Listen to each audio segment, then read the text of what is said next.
What began as a modest dream in a snow-covered town has since become a musical lifeline for an entire region right here in the Southern Georgian Bay.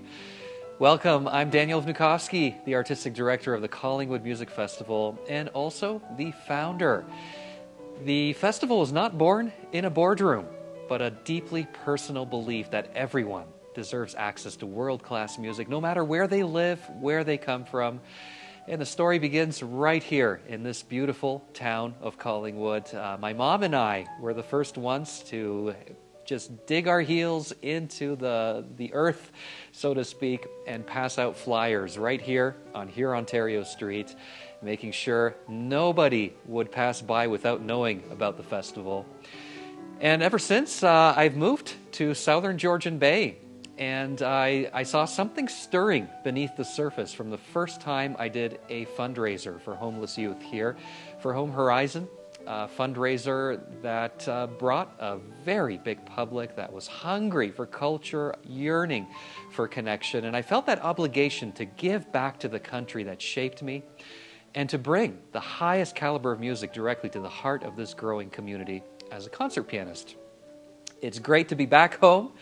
I was born in Canada, left in my teens to study in Europe, where I've lived ever since, and radio brought me back to this beautiful town.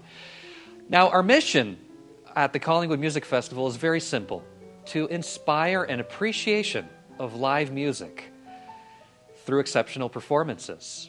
But our vision has quickly expanded, embracing Indigenous voices, celebrating cultural diversity, removing financial barriers, and creating inclusive experiences that educate and empower the wonderful people of our community and also the visitors.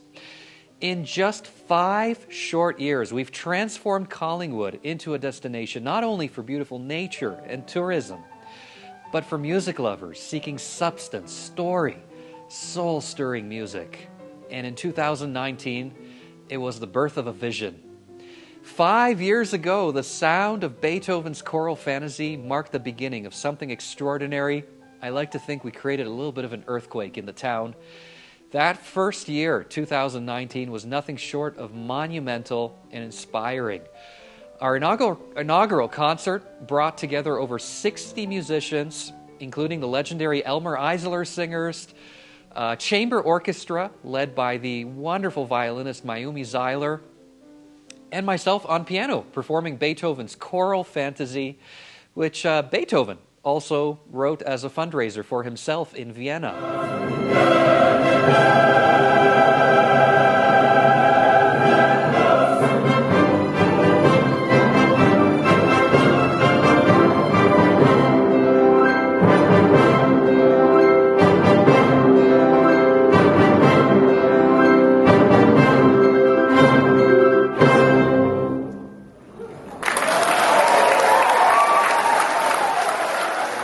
Unforgettable, inspiring to bring that music here to the stages of Collingwood.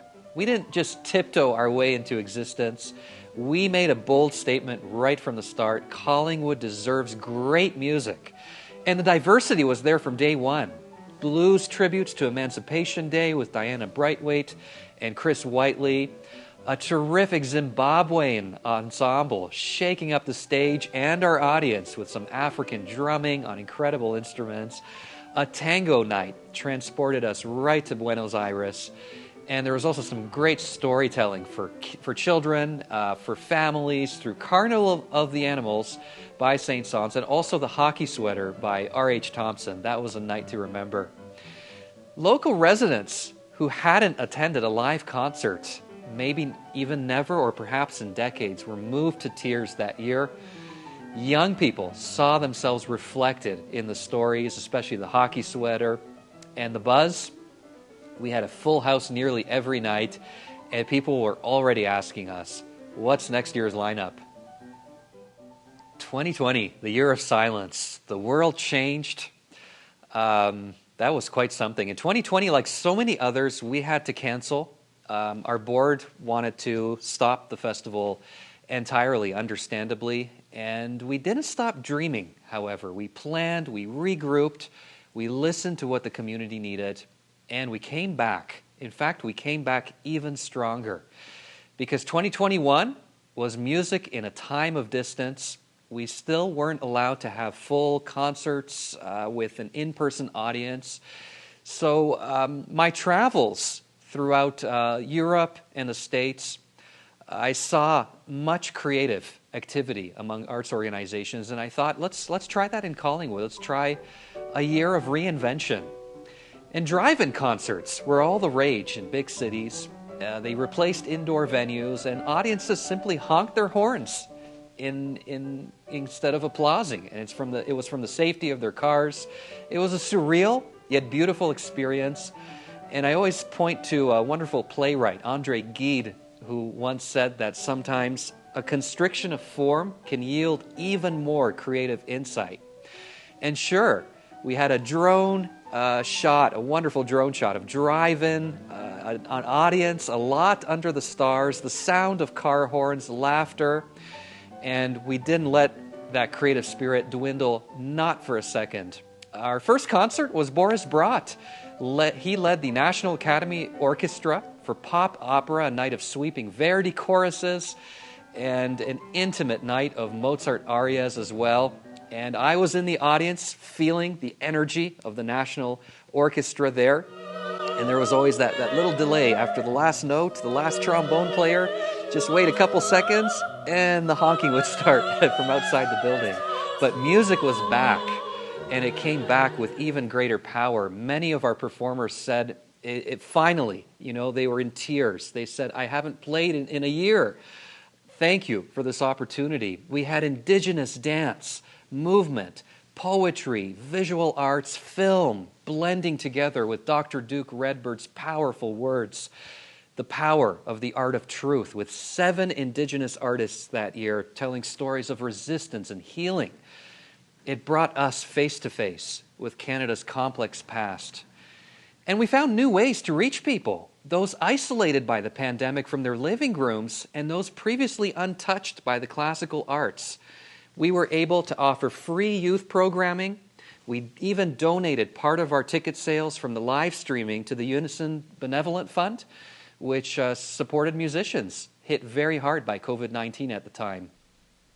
2022, it was the grand return of the stage. 2022 marked our full return to live performances. We kicked it off with a nice Rhapsody on the Bay. Unfortunately, that was also a tribute to the amazing Boris Brott that we had heard a year earlier. He had tragically passed away earlier that year. I played Gershwin's Rhapsody in Blue as the sun dipped right behind the bay. It was a deeply emotional moment for everyone there. We had the same musicians of the National Academy Orchestra of Canada. It was led by Alain Trudel, a phenomenal musician. And it was a very poignant tribute to a great man who also left an incredible legacy. We also celebrated the centenary of Nathaniel Dett's birth with his wonderful chorale. It was a deeply spiritual evening as well. We brought in Kune, Canada's global orchestra, which fuses instruments from all around the world into one single voice. And we also gave the stage to a wonderful Inuit performer, Mukpalu Aipili. That was for a youth day, honoring Nunavut Day, and that had interactive sound installations. Also, Eric Glass made instruments that we hung on right out in nature. Instruments made of recycled material like wood, rock, and that made a huge impact on all the children who got to see the sounds, the unique sounds of everyday objects set to nature with a beautiful view of the bay. Children, in fact, created some of their first melodies.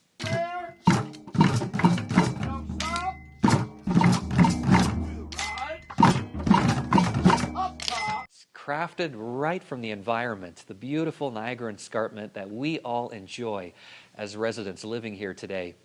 People from over 30 different cultural backgrounds found a sense of belonging thanks to the Collingwood Music Festival. And one audience member even told us, this is the first time I really felt like I was heard at a classical music event, and I can't wait to come back next year. 2023, the year of cultural fusion. I would say by 2023, we had found our stride, our unique rhythm. And thanks to many grants that had come in, essentially 9 out of 10 of our applications were approved from all levels of government, municipal, provincial, federal. And we really took that stride. We took the leap to the next level and took the courage. Really, we had that courage thanks to our team now growing to take bigger artistic risks. And for the first time, we had an inaugural Shoreline concert right at Millennium Park, Rhapsody on the Bay, and this time it returned with a superstar, Jeremy Dutcher, who famously entered with one hand on a mast on a sailing ship and the other hand waving to the audience as he was embarking. And he sung with his beautiful Wolastoq language, music that has permeated our culture today. And he infused it with a sense of warmth, a sense of glow. And possibly my favorite compliment, my favorite testimonial came from this unique event, Rhapsody on the Bay. One of our wonderful patrons said he brought his granddaughter to the event, and when Jeremy Dutcher started singing, he told me that his granddaughter put her phone down.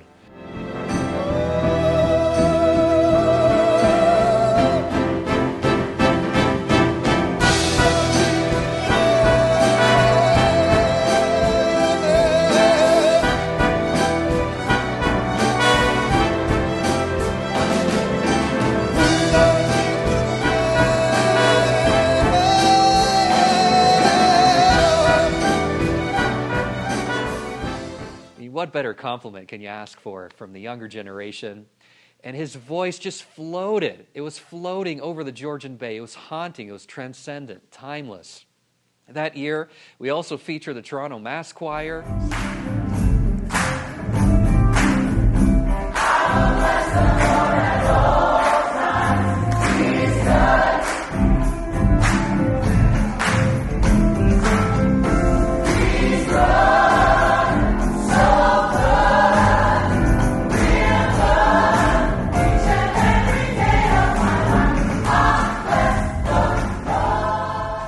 Singing stories of the Underground Railroad, which ran right here all the way to the terminus in Owen Sound, right through our backyards. It was a poignant, moving story.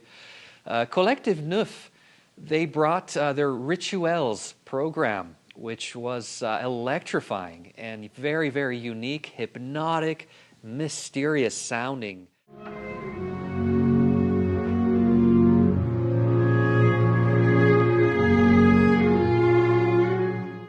We also had something for everyone, and that was the electrifying Deva Quartet. Those 4 gals, the way they played, and they played it all. The Deva Quartet, they were playing Guns N' Roses. They started their show with a little bit of Haydn, and it just moved forward from there. So from Rituals all the way to Deva Quartet, playing very classical masterworks, right through to Shostakovich, when they got out their instruments, playing on some electric violins, electric cellos.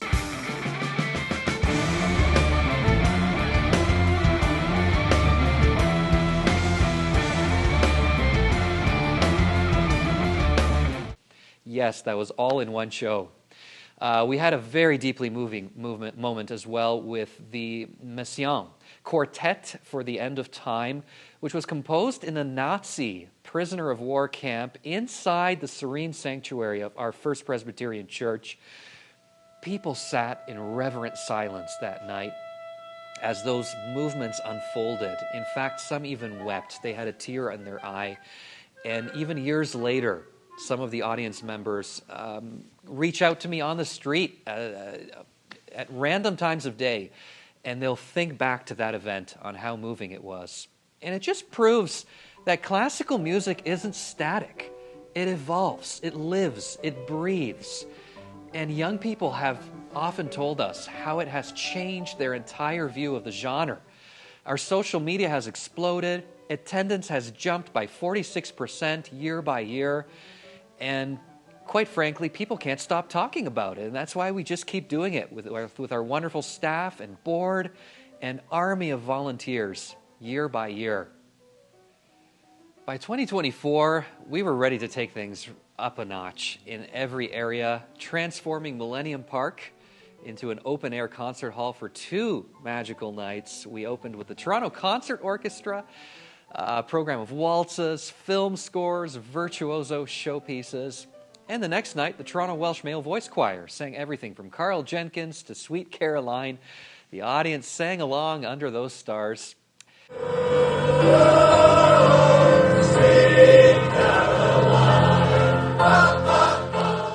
We also premiered a very interesting concert that I also brought to Collingwood, and James Campbell, the wonderful clarinetist from Festival of the Sound, helped me conceive this idea of Postcards Lost, which we also brought up to Perry Sound. A deeply personal oratorio which was inspired by real World War II love letters of a family and a story of survival, hope, faith, and humanity in that one. Beautiful music selections. I would say in 2024, we didn't just have concerts. These were now communal rituals. The elderly told us about how it reminded them of their youth. Survivors and descendants of the Holocaust shared their unique stories along the way. And at the same time, our local businesses right here in Collingwood reported record tourism during our festival week. It was the year of funflation and wonderful children making music. Our youth day had expanded. We had diverse performers. We could rub shoulders with youth, our youth here in Collingwood, backstage with the wonderful performers performing. And I've never seen audience members smiling to the brim. The COVID era was now done. 5 years in, we've now welcomed over 2,500 attendees annually. 30% of those have been visitors. 70% are local. And that just shows why this year we've expanded into our off-season beyond the summer events, and we're still getting a full house on all these concerts. We've reached thousands of young people in our community, and we've provided a platform to hundreds of local school children in our area as well, providing master classes, providing school outreach concerts, providing professional platforms, and even talent youth nights that are specifically video auditioned, where we team up with some of the local teachers in our community.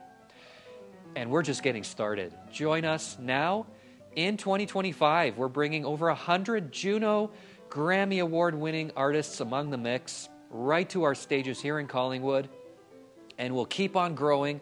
We'll keep on deepening our roots in this wonderful, vibrant community. With your help, we're broadening our reach across the entire region here in South Georgian Bay.